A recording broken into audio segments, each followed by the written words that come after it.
Okay, so we're gonna just get started with some definitions.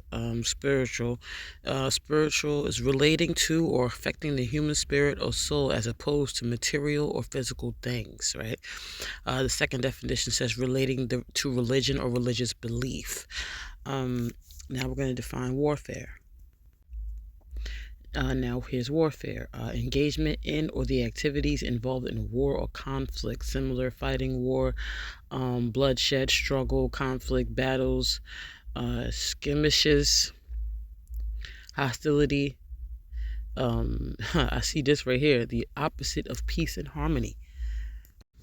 So I just want to start off and come back to this definition of spiritual: relating to or affecting the human spirit or soul as opposed to material physical things.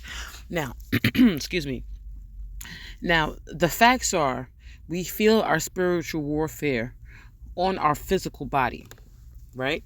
But if we look here at this definition, we see that this spiritual warfare actually on both sides has nothing to do with the physical body at all. It is all about the soul and the spirit, attacking the soul and the spirit. So if we combine that understanding about spiritual and spirituality with warfare, then we understand that the physical body has nothing to do with this, right? Now, for most of us, especially, those under the age of like 85, since we were born, we were taught how to live with these bodies. We were taught how to move, think, and govern ourselves as a body. And we were never taught how to move and govern ourselves as a spirit. And we see this. Even most of our spiritual practices and our spiritual beliefs are only exercised via our body, with jewelry, with the things that we say, with the things that we do, and we have not been taught to govern our unseen and our unheard lives. The unseen world operates through the physical world the same way bullets operate through pistols.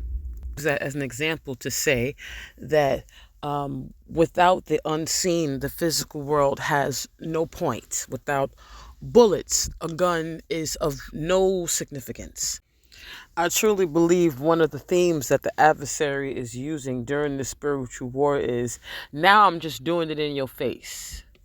Now we'll talk about religion's contribution to the spiritual war.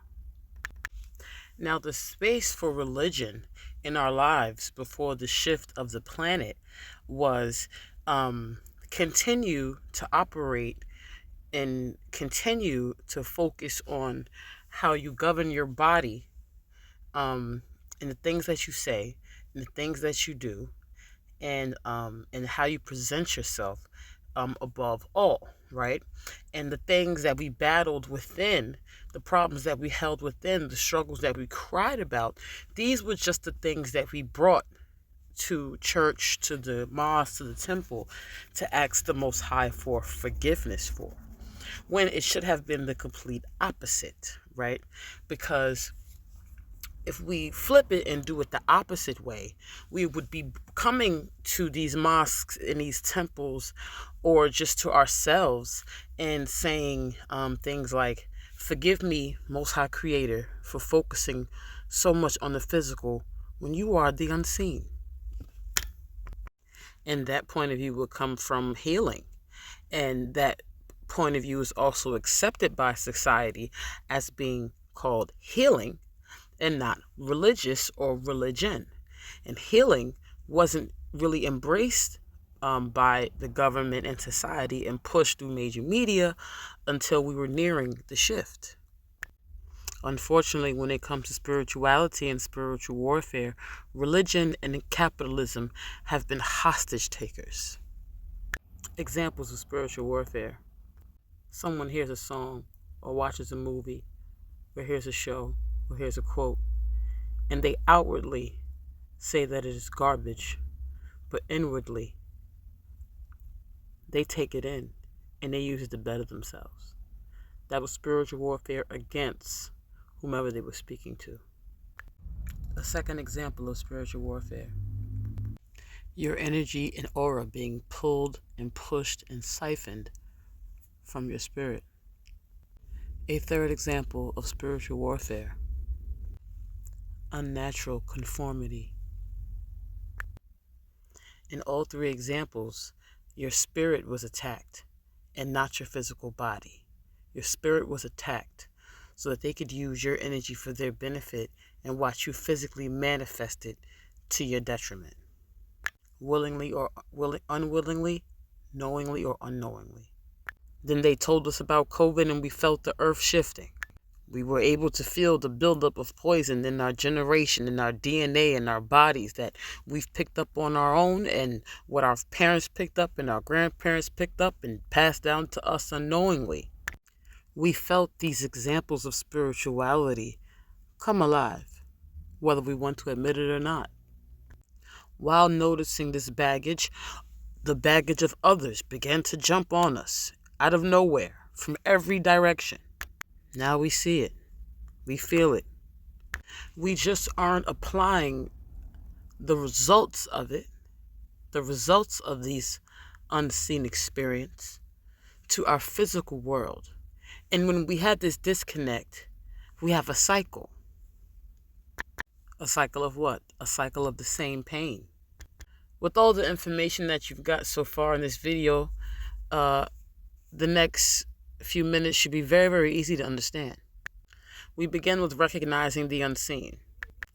In recognizing the unseen, you automatically must first recognize the Most High Creator of all things, because that is the leader and the master of all worlds, especially the unseen. Developing a relationship with the Most High Creator of all things is you developing a relationship with natural things. This will be your training camp. This will be your start to what you think is an ending. Yes, positivity and materials and books and kind words will help you. It'll be like homework. But the teacher will be nature. Your teacher will be the four elements. Your teacher will be you paying attention to the animals. We can learn from what they do right and what they do wrong, just as they do with each other. The sun, the moon, the stars, the earth, they all whisper to us in their own language, just like the Most High. The only teacher any of us have, we're just here to motivate each other. Fortunately, when dealing with the Most High Creator of all things, the energy that even created your life, time, doesn't exist. So you have plenty of existence to go back from the beginning when you were first hurt and heal from that point on. Heal the debt and heal the trauma and feel it lift off of you. This way, you can deal with all the new wounds. Over time, the new wounds will be less because you will learn to recognize danger, the adversary, and the devil before they can get to you.